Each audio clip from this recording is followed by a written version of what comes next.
The Three Little Men in the Wood. Jacob Ludwig Grimm and Wilhelm Karl Grimm. There was once a man whose wife died, and a woman whose husband died, and the man had a daughter, and the woman also had a daughter. The girls were acquainted with each other, and went out walking together, and afterwards came to the woman in her house. Then said she to the man's daughter, Listen, tell thy father that I would like to marry him, and then thou shalt wash thyself in milk every morning, and drink wine, but my own daughter shall wash herself in water and drink water. The girl went home, and told her father what the woman had said. The man said, What shall I do? Marriage is a joy and also a torment. At length, as he could come to no decision, he pulled off his boot and said, Take this boot, it has a hole in the sole of it. Go with it up to the loft, hang it on the big nail, and then pour water into it. If it hold the water, then I will again take a wife, but if it run through, I will not. The girl did as she was ordered, but the water drew the hole together, and the boot became full to the top. She informed her father how it had turned out. Then he himself went up, and when he saw that she was right, he went to the widow and wooed her, and the wedding was celebrated. The next morning, when the two girls got up, there stood before the man's daughter milk for her to wash in and wine for her to drink, but before the woman's daughter stood water to wash herself with, and water for drinking. On the second morning stood water for washing and water for drinking, before the man's daughter as well as before the woman's daughter. And on the third morning stood water for washing and water for drinking before the man's daughter, and milk for washing and wine for drinking before the woman's daughter, and so it continued. The woman became bitterly unkind to her stepdaughter, and day by day did her best to treat her still worse. She was also envious because her stepdaughter was beautiful and lovable, and her own daughter ugly and repulsive. Once, in winter, when everything was frozen as hard as a stone, and hill and vale lay covered with snow, the woman made a frock of paper, called her stepdaughter, and said, Here, put on this dress and go out into the wood, and fetch me a little basket full of strawberries. I have a fancy for some. Good heavens, said the girl. No strawberries grow in winter. The ground is frozen, and, besides, the snow has covered everything. And why am I to go in this paper frock? It is so cold outside that one's very breath freezes. The wind will blow through the frock, and the thorns will tear it off my body. Wilt thou contradict me again? Said the stepmother. See that thou goest, and do not show thy face again until thou hast the basket full of strawberries. Then she gave her a little piece of hard bread, and said, This will last thee the day. And thought, Thou wilt die of cold and hunger outside, and wilt never be seen again by me. Then the maiden was obedient, and put on the paper frock, and went out with the basket. Far and wide there was nothing but snow, and not a green blade to be seen. When she got into the wood she saw a small house out of which peeped three dwarfs. She wished them good day, and knocked modestly at the door. They cried, Come in, and she entered the room and seated herself on the bench by the stove, where she began to warm herself and eat her breakfast. The elves said, Give us, too, some of it. Willingly, she said, and divided her bit of bread in two and gave them the half. They asked, What dost thou here in the forest in the winter time, in thy thin dress? Ah, she answered, I am to look for a basket full of strawberries, and am not to go home until I can take them with me. When she had eaten her bread, they gave her a broom and said, Sweep away the snow at the back door with it. But when she was outside, the three little men said to each other, What shall we give her, as she is so good, and has shared her bread with us? Then said the first, My gift is that she shall every day grow more beautiful.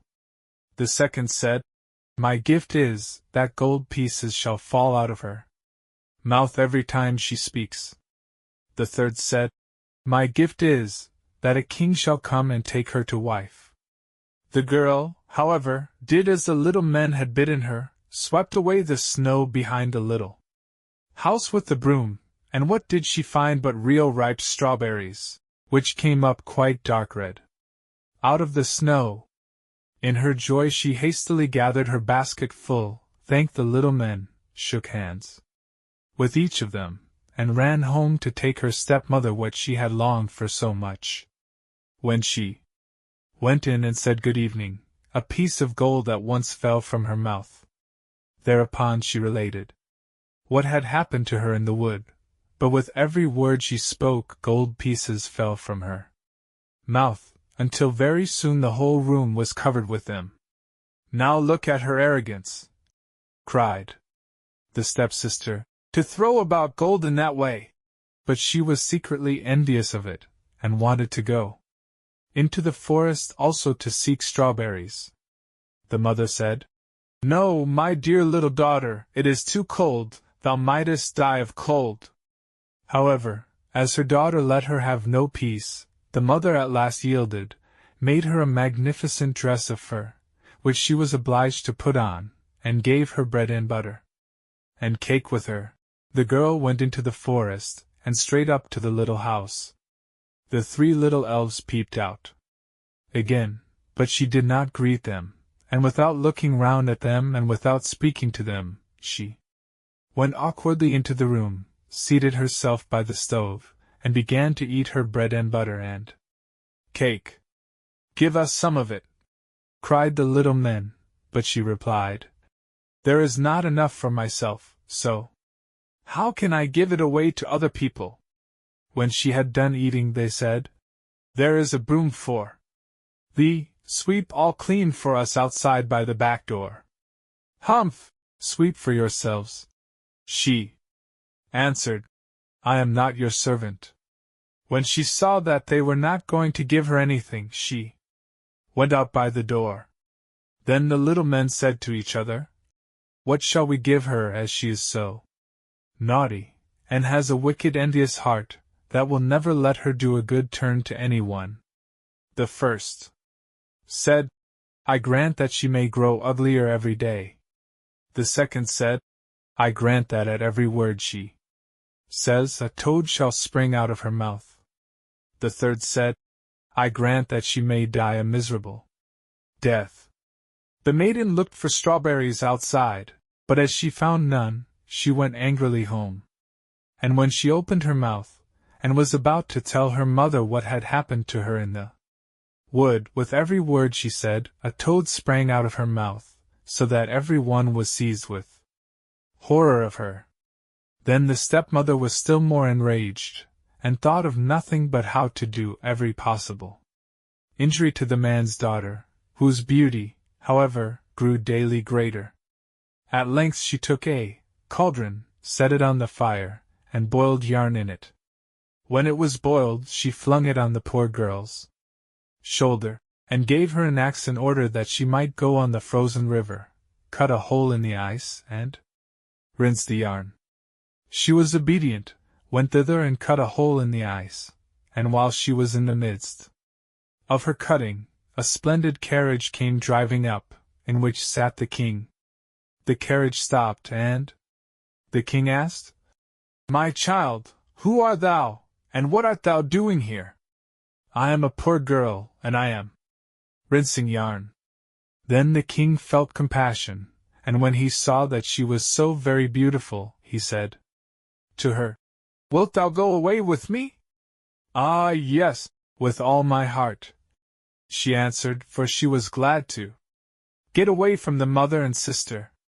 So she got into the carriage and drove away with the king, and when they arrived at his palace, the wedding was celebrated with great pomp, as the little men had granted to the maiden. When a year was over, the young queen bore a son, and as the stepmother had heard of her great good fortune, she came with her daughter to the palace and pretended that she wanted to pay her a visit. Once, however, when the king had gone out, and no one else was present, the wicked woman seized the queen by the head, and her daughter seized her by the feet, and they lifted her out of the bed, and threw her out of the window into the stream which flowed by. Then the ugly daughter laid herself in the bed, and the old woman covered her up over her head. When the king came home again and wanted to speak to his wife, the old woman cried, "Hush, hush, that can't be now, she is lying in a violent perspiration, you must let her rest today." The king suspected no evil, and did not come back again till next morning, and as he talked with his wife and she answered him, with every word a toad leaped out, whereas formerly a piece of gold had fallen out. Then he asked what that could be, but the old woman said that she had got that from the violent perspiration, and would soon lose it again. During the night, however, the scullion saw a duck come swimming up the gutter, and it said, "King, what art thou doing now? Sleepest thou, or wakest thou?" And as he returned no answer, it said, "And my guests, what may they do?" The scullion said, "They are sleeping soundly too." Then it asked again, "What does little baby mine?" He answered, "Sleepeth in her cradle fine." Then she went upstairs in the form of the queen, nursed the baby, shook up its little bed, covered it over, and then swam away again down the gutter in the shape of a duck. She came thus for 2 nights. On the third, she said to the scullion, "Go and tell the king to take his sword and swing it 3 times over me on the threshold." Then the scullion ran and told this to the king, who came with his sword and swung it thrice over the spirit, and at the third time, his wife stood before him strong, living, and healthy as she had been before. Thereupon the king was full of great joy, but he kept the queen hidden in a chamber until the Sunday, when the baby was to be christened. And when it was christened, he said, "What does a person deserve who drags another out of bed and throws him in the water?" "The wretch deserves nothing better," answered the old woman, "than to be taken and put in a barrel stuck full of nails, and rolled downhill into the water." "Then," said the king, "thou hast pronounced thine own sentence." And he ordered such a barrel to be brought, and the old woman to be put into it with her daughter, and then the top was hammered on, and the barrel rolled downhill until it went into the river. The end.